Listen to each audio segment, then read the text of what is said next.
It's so interesting to me that every time I ask myself, what would I like to make a video about today? The thing that crosses my mind is, I love you.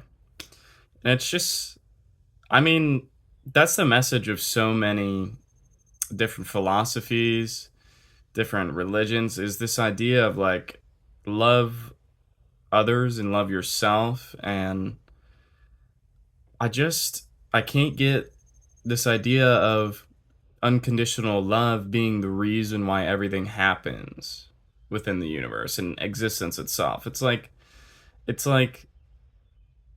has to be the reason that you and I would observe some event and be like, "Oh, that's really terrible. Like how could that happen?" But then we also observe all of the super pleasant events and we're like, "Oh, well that's awesome and that's amazing and oh, that's so human." Like whatever, but I don't know. I think unconditional love, right, is this idea that you'd respect the like if you were trying to practice unconditional love for another person, let's say a person you don't know, for example, you'd hear them out.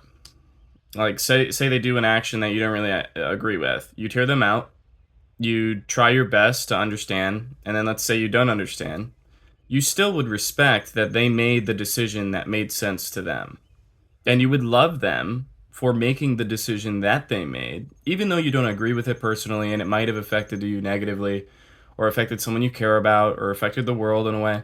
You would still go to the extent of saying or realizing and feeling and believing and allowing yourself to demonstrate this love that just allows that person to make their decisions and love them because they made the decision that made sense to them.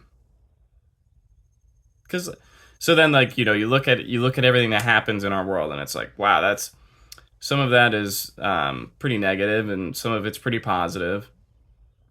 But the middle ground, the literal middle ground between the positive and the negative, and I know that we're creatures of duality who like to say it's this or that, the middle ground is actually just acceptance. And that's what unconditional love is. Um, so I just think all these happenings in the world that we all have emotions towards and have a sense of morality surrounding. The neutral approach seems to be unconditional love to me.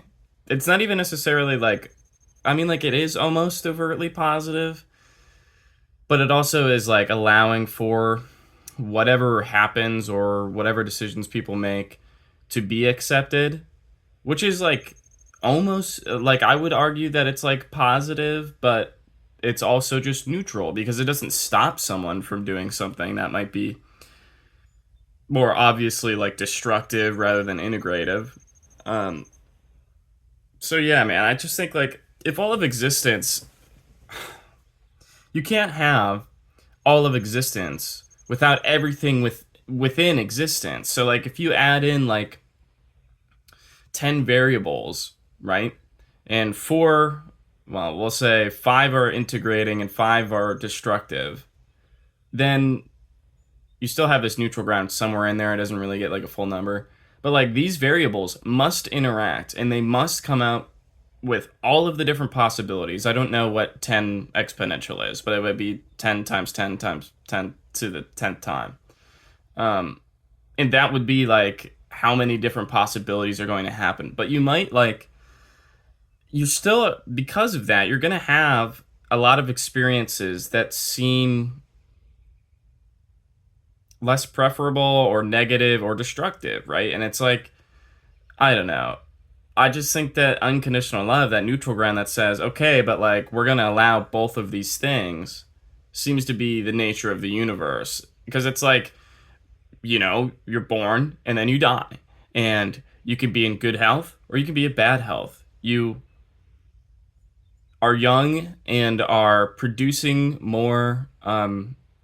It's essentially cells, but it's like, I don't know, this is very rough. You're producing more life giving cells than you're losing on a day to day basis until you're not. And then you're actually like, you're a little bit negative every day, and that's aging, right? And also, the underscore of all of this is time itself. Time is the only thing that even allows a process to happen. that allows like us to have a consciousness and like go through and like be walking around and see something, and that stimulus, that event triggers in our heads our memory, something that happened in the past. But like if you were outside of time, which many religions or belief systems I believe would attribute as a trait to like God, to be outside time, then you would just be, right? Like it would just be like time would not be time. It would be everything everywhere all at once, pretty much. That's a great movie. I think it's called that. I think so. It's a really good movie. Um so yeah, I don't know. I don't know what the message is except for I love you, and the universe seems to be unconditionally loving, and that's why you have the autonomy to choose the life you want, to pursue that life, okay?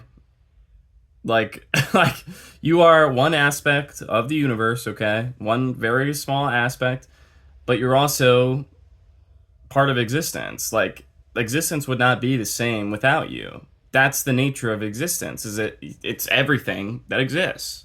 So you exist as you're supposed to exist in this exact moment, because time is a process and we're just going through that process. And who knows if it like loops again at the end. I would think that would make sense.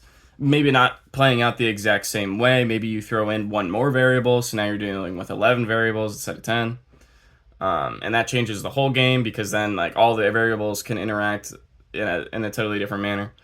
Um, anyway, I love you. You're part of this universe. You're perfect the way that you are.